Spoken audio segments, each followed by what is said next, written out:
COVID-19 recovery, helping Hoosiers recover financially, physically, mentally, and socially through services provided by Community Action of Greater Indianapolis. Services include energy assistance, child care, family support, education, training programs, transitional housing, and food assistance. COVID-19 recovery. Hi, I'm Terrence White of Community Action of Greater Indianapolis. And I'm Kelly Vaughn from WHMB TV 40, and this is the COVID-19 Recovery Show. We're continuing our conversations on ways to recover through this pandemic. And, you know, Terrence, we think about people being isolated and because we can't reach and touch. But think about how is this impacting the adoption industry, the foster care industry. Right, and then on top of that, the children are not in school, or you got to realize this is a big, impactful weight on their shoulders. Exactly, and here to make us understand that better and how it's working out through the pandemic, it's Natalie Chavis. She is an attorney here in Indianapolis, a child welfare attorney. Welcome to COVID-19 recovery. Oh, thank you. Thank you, Kelly. Thank you for having me. And thank you, Terrence. Thank you for having me. So how has the pandemic affected people's ability to adopt, to take on foster children?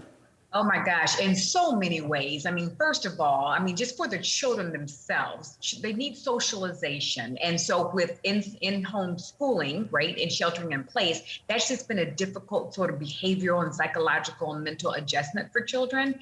In addition to that, the court system has had to adjust. And every state in the country has to contend with this. Well, they have to figure out how to have hearings virtually. How do you do a home assessment? How do you assess a parent's visit? So biological parents are being hindered a little bit from having physical visitation, so they can't be monitored and they can't be assessed. Service providers are having difficulty getting their hands in the system. So there's an assessment issue there. And then I'll tell you, a lot of parents are becoming a little hesitant to bring children in their homes, understandably so, because of COVID. And we are finding that, the percentage of parents becoming licensed foster parents has decreased. Okay. So, I don't know if Terrence has ever thought about this, adopting or having a foster child. But in my mind right now, because of the pandemic, that's just not going to be possible. I can't even have anybody in my home. So is it possible to adopt? Is it possible to be a foster parent through this? Yes, it's still possible. There just may be more hurdles to go through, but it's absolutely still possible, and children are still in need. So we need as many parents as we can get to step up and come and take these babies in and take care of them. Okay. Now, I know you've recently done a docu-series. It aired right here on WHMB TV 40. Tell us about that, and you're planning more, right? Yeah, absolutely. So basically what I wanted to do is to, one, help destigmatize foster care, just to show that foster care is ingrained in a part of our community, right? Whether it's someone at church that's been in the system, or maybe an adult that was once in the system. We're all sort of part of the system. And then I wanted to help bring a call to action. What can we do to help children who are broken? So we know we can donate, we can become a foster parent, and that's all very important. But sometimes it's a matter of maybe providing a meal for a grandmother who's taking care of her grandchild who is now a foster child, or just, inviting a kid at school that's a friend of your child who's in the foster system to a family function, things of that nature. So I wanted to show that. And so I've got, the Indianapolis Colts GM, I've got, addiction specialists, parents, just a myriad of people just talking about their roles in the system. And it did air on TV 40. I do plan on doing more. And right now it is made available on Vimeo.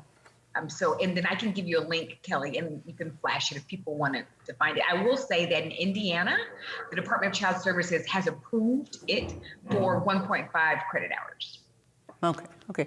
And I don't know if you would do this or not, Terrence, but adopt a child or even have a foster child. A lot of times we know we're giving to that child, but is it wrong to want something from that as well, whether it be that relationship? And you think about now, what a way, have you ever thought about I have not. This is not my subject, so I'm kind of quiet on this part. But I mean, you raise valid points. And You talk about filling a void. Is that the wrong motive to want to be a foster parent or to adopt a child, to fill that void? I don't think so. I mean, everything is reciprocal. We are made to be in relation with one another, right? So we give, we take, we give, we receive, we give love, we receive love. That's just part of a cycle. And Terrence, since this is not your world, we need to convert you. We need to convert you to come along into our world. And you don't have to necessarily be a foster parent, but you can be a mentor. You'd be a phenomenal mentor. And I'm sure there's probably a lot of people that's kind of like me that don't really know, that's not really aware of that need or don't know how to go about being one. Are there resources available to educate people like me? There are. That's a great question. So every foster care agency has a website. And on that website, they can tell you how to become licensed through their particular agency. And then if someone were to Google how to become a foster parent, there's even more information there. The Department of Child Services can also be contacted, and there's more information there. So there's tons of information out there. Okay. Go ahead. No. Well, I there's a lot of times hesitancy about taking that step, and I hate to say this, but do you know what you're getting into? Is there a possibility to know what you're getting into before you actually make that decision? Well, just like we don't know what our biological children are going to bring to us, Preach. we just don't know. We just look for the best match, make sure that we are well equipped to handle whatever, and then we just go in there and give that love. Okay. Now, you have a book out as well, right? I do. So it's a short novel. It's called Adopting Tiger with a big impact. You literally can read it in one sitting, 2 max.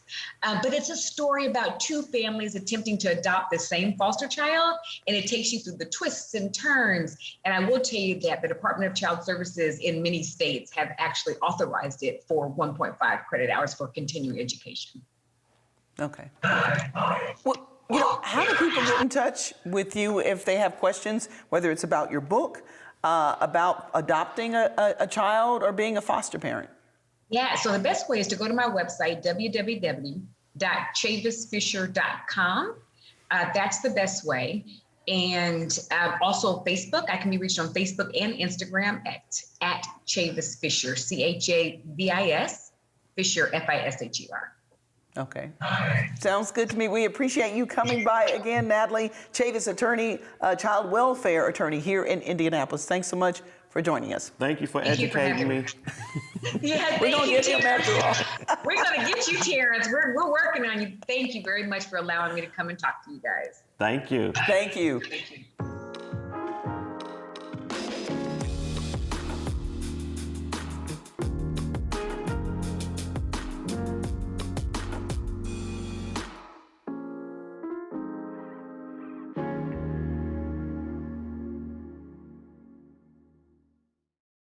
During the COVID-19 emergency, community action agencies are open and here to ensure the well-being of families across the country. For over 50 years, we've been delivering life-changing services, solutions, and stability. Serving Boone, Hamilton, Hendricks, and Marion counties, be sure to visit our website to learn about employment and education opportunities, food, housing, transportation assistance, and more. Apply today by calling 317-396-1800. The COVID-19 vaccines can be our chance to get back to our plans, who we are, what we miss, to get back to each other, to life. But it's okay to have questions, like, how were the vaccines tested? In rigorous clinical trials among adults of diverse backgrounds. Can the vaccines give you COVID-19? You cannot get COVID-19 from a vaccine. Why should I get vaccinated? Protecting yourself also helps protect the people around you.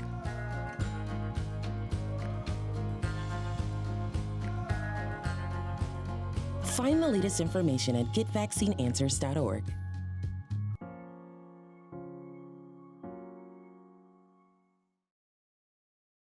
As the COVID-19 vaccines become available, you might be asking yourself, should I get it? And if I do, will I be able to go about life without putting my family at risk? You've got questions, and that's normal.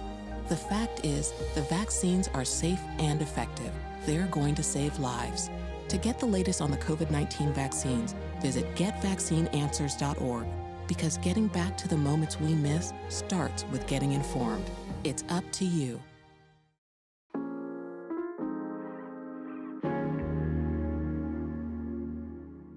And we're back here on the COVID-19 recovery.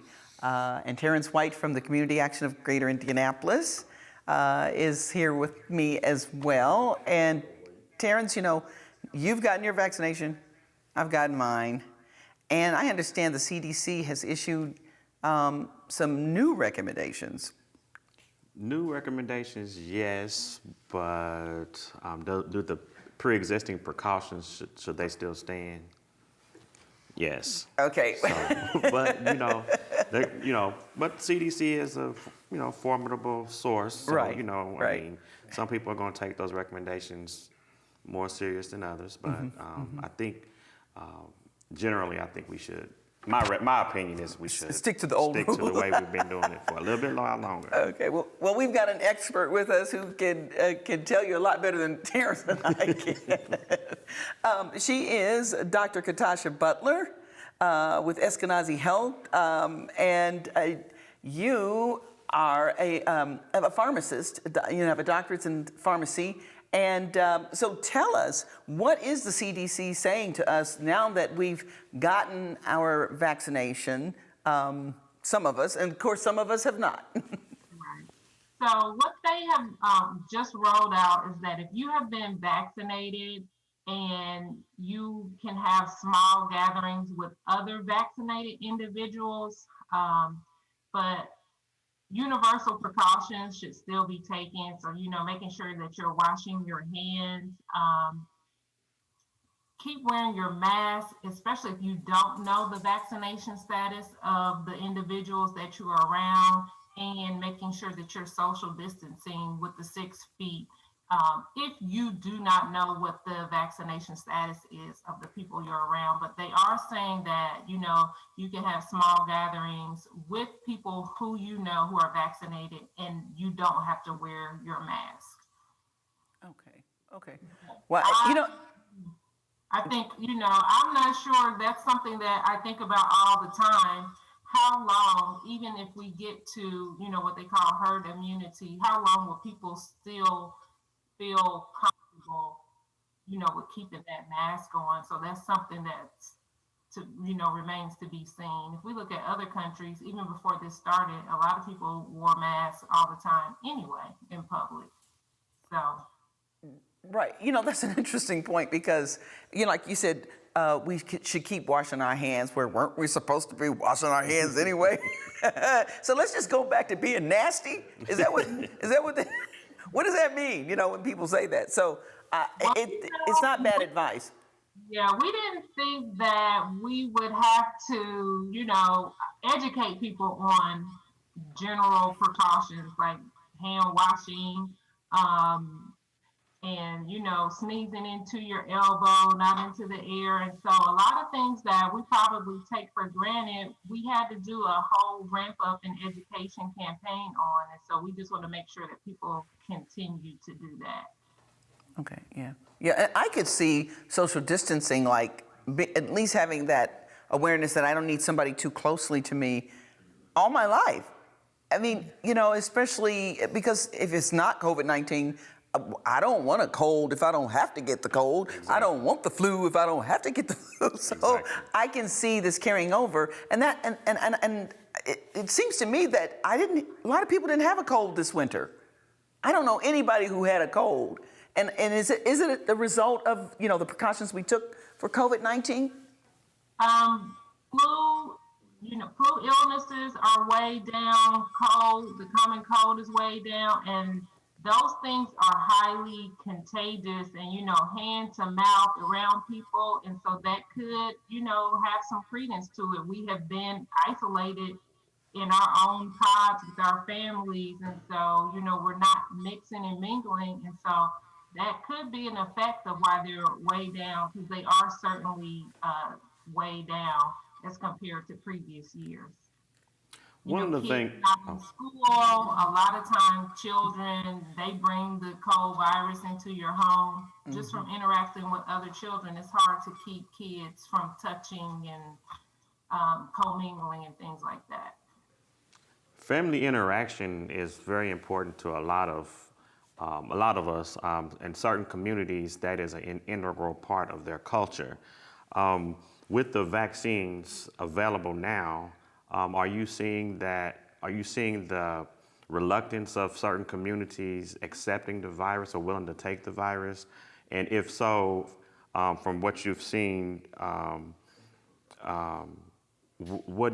do you think we could advocate for them to get the vaccination? Definitely. Of course, I've seen it in, our own community, the African American population. There is a long history of, having some reticence to healthcare, systemic issues in healthcare. We go back thinking about like Henrietta Lacks and the HeLa cells and Tuskegee experiments and things like that. I will not call it irrational. There's a reason why the Black population has hesitance, especially something that is rolled out as quickly as these COVID vaccines.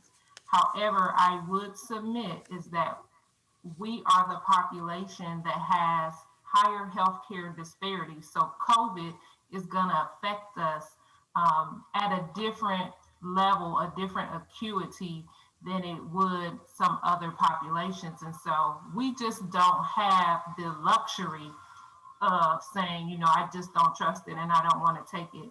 It took some convincing of my own parents. My mother was like, whenever it's available, sign me up. My dad, I had to talk to him a little bit about it, but I also think that I lost an uncle to COVID-related illness.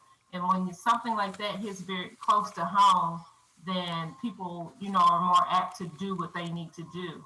He had comorbidities, diabetes, hypertension. And so it just affects us differently at a higher acuity.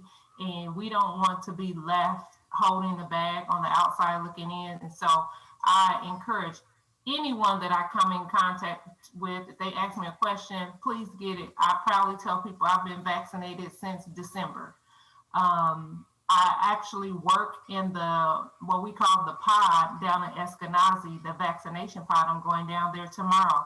Anytime I see, I tell the patients when they're signing up for their next shot, I'm so happy to see you here. I'm glad you got vaccinated, because it's just very important for us all to be encouraging for everyone to take up this vaccination, and especially people in the Black community and other underserved populations. When it comes to understanding the vaccine, can you give us a little bit of context as it relates to live virus being injected into your body versus like current technology, and the difference between right now the three main vaccinations available today?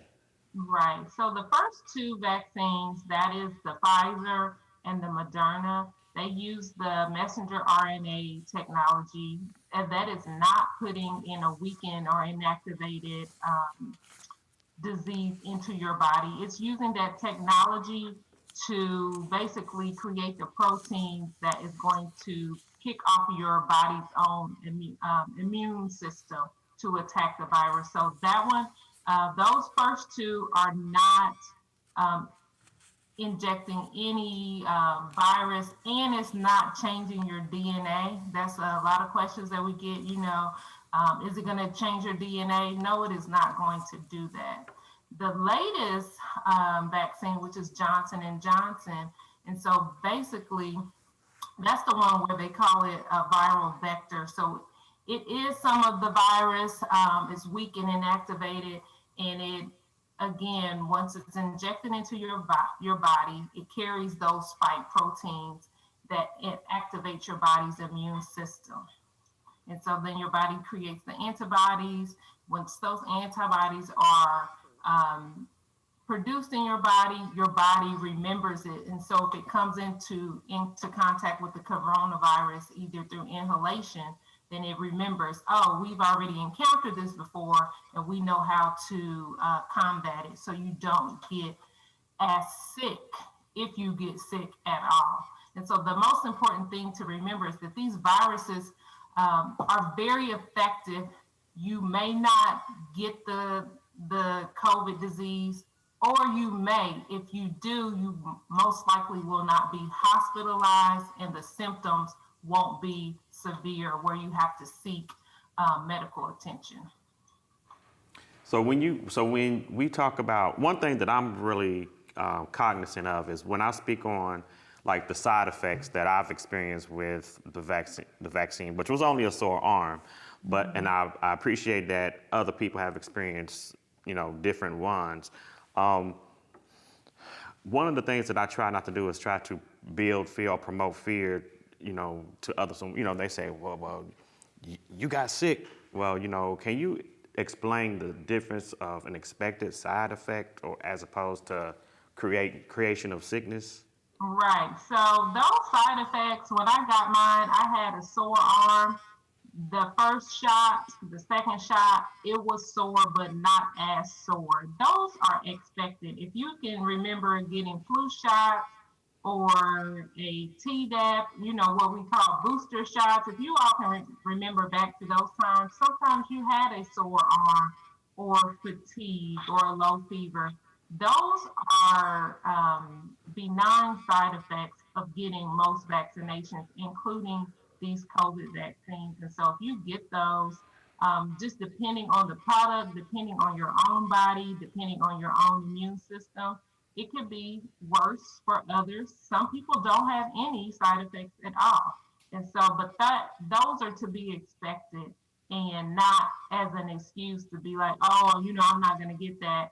If I got every side effect that was, available when I got the COVID vaccine, I'd rather have that and be down for 12 hours, 24 hours than to get COVID that leads to hospitalization, increased morbidity up to death. So I'd rather deal with those things. Dr. Butler, one last question before we go. We talked about the new recommendations by the CDC and especially regarding those who are now vaccinated. What about large events and traveling? So I love to travel. I miss traveling. Sometimes it is essential to travel, especially on airlines and things like that. If you can avoid them, please do. I do know that, the government is relaxing guidelines. They're opening up restaurants, a little bit more capacity. We're getting our spectator events back. March Madness is going on. It's going to be here in Indianapolis.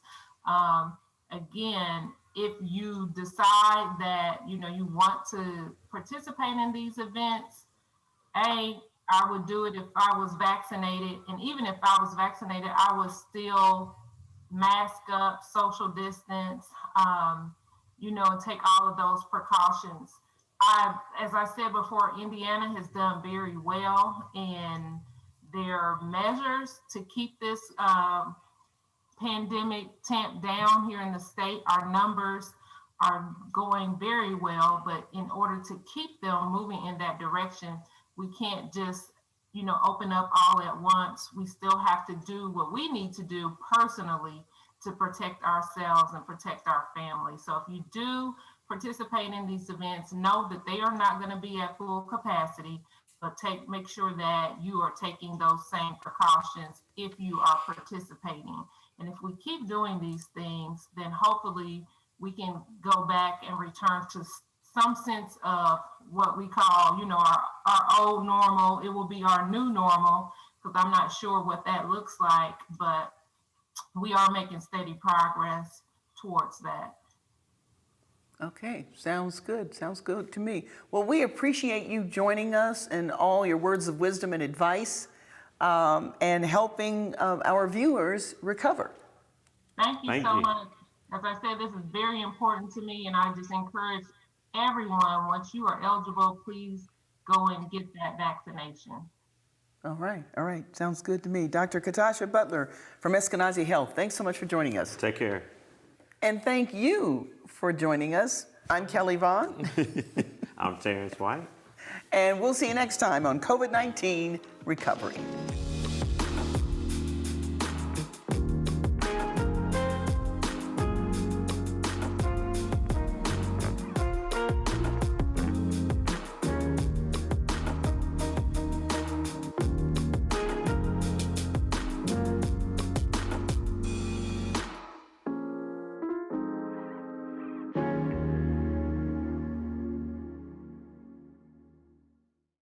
During the COVID-19 emergency, community action agencies are open and here to ensure the well-being of families across the country. For over 50 years, we've been delivering life-changing services, solutions, and stability. Contact your local community action agency serving Boone, Hamilton, Hendricks, and Marion counties for help during the COVID-19 emergency. We can assist with masks, hand sanitizers, food, shelter, transportation, and more. Apply today. COVID-19 has changed how we express our faith and gather to worship. We all want to get back to how we pray, how we congregate, how we lift our voices in praise. Now it's time to take the first step that lets us get back to spreading the word without spreading concern. Before we can safely come together, we need the facts. As COVID-19 vaccines become available, you may have questions. Should I get it? Is it safe? Should I wait? It's okay to have questions. Now get the facts. Learn more at getvaccineanswers.org so you can make an informed decision when vaccines are available to you.